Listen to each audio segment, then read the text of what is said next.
VOAD represents, the kind of like a three-legged stool where one leg is the corporate partnerships, one leg is government, one leg is the nonprofit organizations. And I think we all realize that with a three-legged stool, you're only as strong as the weakest leg.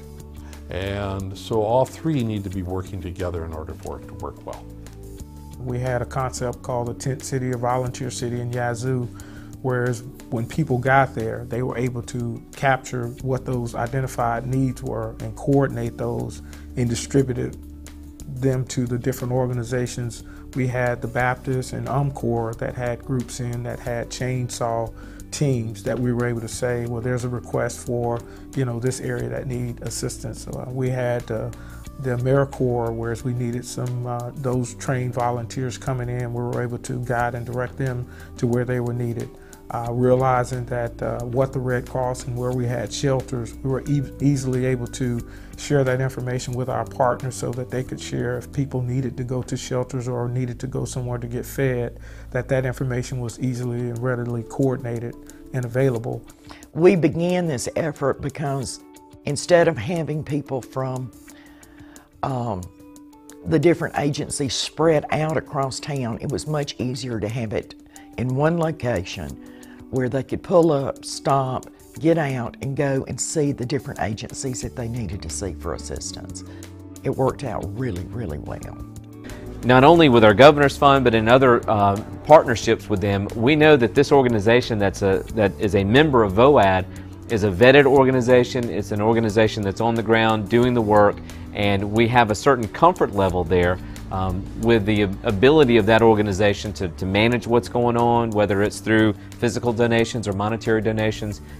That partnership is just stronger because of the fact that they're falling under the VOAD umbrella, and we know that that's a viable disaster response organization that we can partner with as the state of Alabama. The tornado that was in Rain this past year, Rain, Louisiana this past year, the Salvation Army would prepare breakfast and lunch, and we would deliver it, and then we would take care of dinner at night and the meal at night. And a lot of times that meal at night was being prepared by the Knights of Columbus or the JCs or something like this here at the fire station in Rain. After Hurricanes Katrina and Rita, it became apparent very quickly that there were lots of volunteers from all over the U.S. that wanted to help us rebuild, but we didn't have any place for them to live. So through our network that had been formed right after the hurricanes, the United Way partnered with the local school board, the sheriff's office, and the local long-term recovery group. And the school board provided a decommissioned school. The United Way helped fund the renovations to that school, and then one of our partner agencies signed on to actually operate the school, and we converted it to house volunteers. Initially it was the emergency responders, but through our 2.5 years of operating it, we housed more than 5,000 community volunteers who have helped us rebuild the vast majority of homes in our area. When we began to approach, well, what funding streams are we going to try to access? And so we presented an application to BP, but they specifically wanted a VOAD application. They wanted to see this collaboration.